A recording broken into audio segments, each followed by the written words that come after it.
Gomal university کے پیسے اب نہیں ہیں، یہ لوٹے گئے ہیں، یہ کوئی لے گیا ہے۔ کلرک ٹائپ کے لوگ جو ہیں وہ محلات بنا چکے ہیں، ان کا ٹریس کیا جائے کہ یہ محل کی پیسے کہاں سے آئے ہیں۔ پلازے بنا لیے ہیں لوگوں نے، ان کے پاس کئی کاریں ہیں۔ اتنی زیادہ عمارت پہلے نہیں تھی اور اب گومل یونیورسٹی میں ملازمت کرنے کی وجہ سے کروڑ پتی ہو گئے۔ یہ پیسے کہاں سے آئے؟ کہ ایک ایسا انڈیپینڈنٹ پاورفل جس کے پاس فوجداری کا بھی اختیار ہو، سول کا بھی اختیار ہو، وہ پروب کرے کہ یہ پیسے گئے کہاں۔ گومل یونیورسٹی غریب نہیں ہے، لیکن ہم نے یہ دیکھا کہ اس یونیورسٹی کے آفس بیئررز، آفیسرز، عمال، کارکن جو اس یونیورسٹی کے ایڈمنسٹریشن چلاتے ہیں اور فیصلہ کرتے ہیں، وہ تو کروڑ پتی ہو گئے اور یونیورسٹی کنگال ہو گئی، دیوالیہ ہو گئی۔ آج میں دراصل ایک بہت ہی کروشل، بہت ہی امپورٹنٹ پوائنٹ پہ بولنا چاہتا ہوں، اور کئی بار میں بول چکا ہوں گومل یونیورسٹی پہ، لیکن آج میں ایک اور امپورٹنٹ معاملہ جو گومل یونیورسٹی فیس کر رہی ہے اس پہ بات کروں گا۔ دیکھیے، ایک بار ہو تو آدمی سمجھتا ہے کہ یہ اچانک گومل یونیورسٹی کے ایسیٹس، اس کے طلباء، اس کی فیکلٹیاں، اس کا سارا پورا جو سٹرکچر ہے، ہائر ایجوکیشن ہے، وہ خطرے میں پڑ جاتا ہے۔ لیکن جب بار بار ہو تو پھر آدمی سوچنے پہ مجبور ہو جاتا ہے کہ آخر گومل یونیورسٹی کوئی مال غنیمت تو نہیں ہے۔ گومل یونیورسٹی ایک خود مختار ادارہ ہے، اور یہ جو میں اب کہہ رہا ہوں کہ خود مختار ادارہ ہے، تو یہ ایکٹ کے مطابق خود مختار ادارہ ہے۔ لیکن ہم دیکھتے ہیں کہ کبھی تو متوازی یونیورسٹیاں حملہ آور ہو جاتی ہیں اور گومل یونیورسٹی کے ایسٹس کو لے جانا چاہتے ہیں، اور کبھی چانسلر انٹرفیئر کرتا ہے۔ میں ایک بات یہاں اور امپورٹنٹ کہنا چاہتا ہوں کہ چانسلر اور گورنر دو عہدے ایک شخص کے پاس ہوتے ہیں، لیکن سپریم کورٹ نے 1206 میں پی ایل ڈی میں 687 پیج پر یہ وضاحت کی ہے کہ گو کہ یہ دونوں عہدے ایک شخص کے پاس ہیں، لیکن ان کے فنکشنز علیحدہ ہیں۔ ایسا نہیں ہے کہ جب کبھی چانسلر کوئی معاملہ کر رہا ہو تو وہ گورنر کے طور پر کرے، یا جب کبھی کوئی گورنر کسی معاملے میں کوئی فیصلہ کرنا چاہے تو وہ چانسلر کے طور پر کرے۔ یہ دو علیحدہ فنکشنز ہیں، لیکن ہم نے دیکھا کہ گومل یونیورسٹی کے معاملے میں چانسلر بطور ایک سپروائزر کے، بطور ایک نگران کے کام نہیں کرتا۔ اس معاملے میں چانسلر جو ہے وہ گومل یونیورسٹی کو دوسرے لوگوں کے حوالے کر دیتا ہے۔ ہم یہ وضاحت کرنا چاہتے ہیں کہ چانسلر کو گومل یونیورسٹی کا تحفظ کرنا ہے، وہ محافظ ہے، لیکن اس محافظ کے طور پر وہ اس کو خیرات کا مال نہیں سمجھ سکتا۔ خدا بھلا کرے، جوڈیشری کا بار بار عدلیہ گومل یونیورسٹی کی مدد کے لیے آتی ہے اور قانون کے عین مطابق فیصلے کر رہی ہے۔ اگر بار بار عدلیہ گومل یونیورسٹی کا تحفظ نہ کرتی تو آج گومل یونیورسٹی نہ ہوتی۔ پھر میں دیکھتا ہوں کہ حکومتی دخل اندازی ہوتی ہے، کیبنٹ بیٹھ جاتی ہے، ایک کمیٹی مقرر کر دیتی ہے، اور وہ جو گورنمنٹ کی کابینہ ہے وہ ایک ریسپانسبل ادارہ ہے، اس کو صرف ایک یونیورسٹی کا پروٹیکشن نہیں کرنا، اس کو سارے پختونخوا کی تمام یونیورسٹیوں کا پروٹیکشن کرنا ہے، مدد کرنا ہے، فنڈ اویلیبل کرنا ہے۔ ہم کہتے ہیں کہ حکومت ایگریکلچر یونیورسٹی کو فنڈ مہیا کیوں نہیں کرتی، اس کو دوسروں کے حوالے کیوں کرتی ہے؟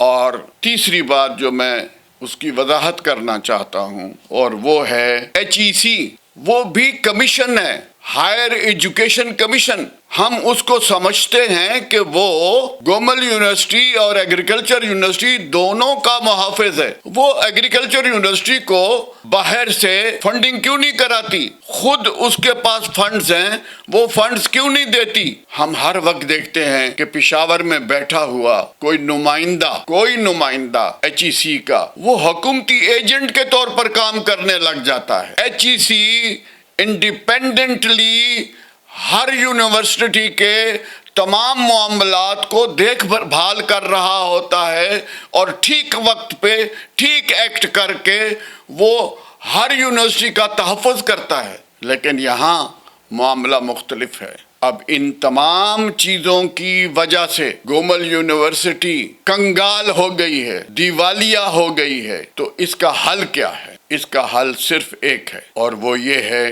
کہ ایک کمیشن مقرر کیا جائے، انڈیپینڈنٹ کمیشن مقرر کیا جائے جس کو عدلیہ کی سپورٹ حاصل ہو، اور اس کمیشن میں نیب کی نمائندگی ہو، کیونکہ نیب بھی اسی قسم کے کرپشن کے کیسز کو دیکھ بھال کرتی ہے. گومل یونیورسٹی غریب نہیں ہے، 1100 کنال کی مالک ہے. اگر 1000 کنال زمین میں سبزیاں اگائی جائیں اور جنگل لگائے جائیں 1000 کنال میں تو یہ بھوکی نہیں مر سکتی. لیکن ہم نے یہ دیکھا کہ اس یونیورسٹی کے آفس بیئررز، آفیسرز، عمال، کارکن جو اس یونیورسٹی کے ایڈمنسٹریشن چلاتے ہیں اور فیصلہ کرتے ہیں، وہ تو کروڑ پتی ہو گئے اور یونیورسٹی کنگال ہو گئی، دیوالیہ ہو گئی. جب میں کہتا ہوں کہ یونیورسٹی کنگال ہو گئی ہے تو دراصل میں یہ کہہ رہا ہوں کہ پروفیسر پڑھا رہے ہیں لیکن ان کو تنخواہیں نہیں دی جا رہی،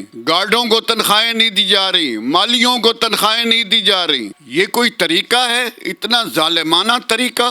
جہاں کہیں سے ہو ہر محنت کش کو اس کی تنخواہ ملنی چاہیے. ہم چاہتے ہیں کہ پروب کیا جائے، اس میں جوڈیشل انٹرفیئرنس موجود ہو، اس میں سپرویژن آف جوڈیشری ہونی چاہیے اور نیب کے کوئی نمائندگی بھی ہونی چاہیے. ایک انڈیپینڈنٹ باہر کا وائس چانسلر جو اس وقت کسی یونیورسٹی کا وائس چانسلر ہو وہ بھی اس کا ممبر ہو، اور یہاں کے ڈین، لوکل ڈین اور پرو وائس چانسلر جو خدا کا شکر ہے کہ عدلیہ کے بار بار کہنے پر پرو وائس چانسلر بنا دیا گیا ہے. جب پرو وائس چانسلر کا عہدہ خالی رکھا گیا تھا وہاں پر کسی کی اپوائنٹمنٹ نہیں ہوتی تھی تاکہ باہر کا وائس چانسلر آ سکے. اب یہ مینورنگ نہیں چلے گی. یہاں لاکھوں لوگ، اب باہر بیٹھے ہوئے لوگ، عام شہری گومل یونیورسٹی کی پروٹیکشن کریں گے. میں آپ سے وضاحت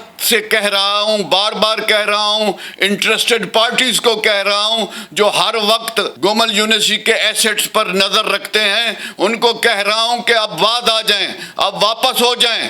گومل یونیورسٹی مال غنیمت نہیں ہے. اس کے ہزاروں لاکھوں لوگ یہاں سے فیضیاب ہو کر بڑے بڑے عہدوں پر خدمات انجام دے رہے ہیں. میری گزارش ہے کہ ایک ایسا انڈیپینڈنٹ پاورفل جس کے پاس فوجداری کا بھی اختیار ہو، سول کا بھی اختیار ہو، وہ پروب کرے کہ یہ پیسے گئے کہاں. جو گومل یونیورسٹی کے پیسے اب نہیں ہیں، یہ لوٹے گئے ہیں، یہ کوئی لے گیا ہے. عام غریب کلرک ٹائپ کے لوگ جو ہیں وہ محلات بنا چکے ہیں. ان کا ٹریس کیا جائے کہ یہ محل کی پیسے کہاں سے آئے ہیں. پلازے بنا لیے ہیں لوگوں نے، ان کے پاس کئی کاریں ہیں. اتنی زیادہ عمارت پہلے نہیں تھی، اور اب گومل یونیورسٹی میں ملازمت کرنے، تنخواہ دار ملازمت کرنے کی وجہ سے کروڑ پتی ہو گئے. یہ پیسے کہاں سے آئے؟ یہ پروب کیے جانے کے بعد ان کی بازیابی بھی ہو سکے، اور بازیابی تب ہوگی جب اس کمیشن کے پاس تمام قانونی اختیارات ہوں گے. یہ میں نہیں کہہ رہا، یہ ڈیرہ اسماعیل خان کا مطالبہ ہے، اور اس مطالبے کو اگنور نہیں کرنا چاہیے، نظر انداز نہیں کرنا چاہیے. ہم اس یونیورسٹی کو بند نہیں ہونے دیں گے، ہم اس یونیورسٹی کے ایسٹس کو باہر نہیں جانے دیں گے. اور یہ جو ہے یہ تمام پورے علاقے کی بات ہے. ڈیرہ غازی خان بیچ میں، وزیرستان بیچ میں، ٹانک بیچ میں، بنو بیچ میں. یہ ایک بہت پرانی قدیم یونیورسٹی ہے. اس میں دوسرے کالج کھولنے چاہیے، ایچ ای سی کو اس کو پروجیکٹ دینے چاہیے، اس کے سروائیول اور بقا کے لیے ایچ ای سی کو ایکٹیولی کام کرنا چاہیے۔ بس آج میں انہی گزارشات کے ساتھ امید کرتا ہوں کہ میں ایک ایجوکیشنسٹ ہوں، پرانا آدمی ہوں، میں گومل یونیورسٹی کو مرتے نہیں دیکھ سکتا، اور میری طرح لاکھوں لوگ اس وقت پوری توجہ سے دیکھ رہے ہیں کہ گومل یونیورسٹی زندہ رہے، بلکہ پھلے پھولے، وسعت پذیر رہے، اس میں اور کالجز کھولے جائیں۔ تھینک یو ویری مچ، بہت مہربانی۔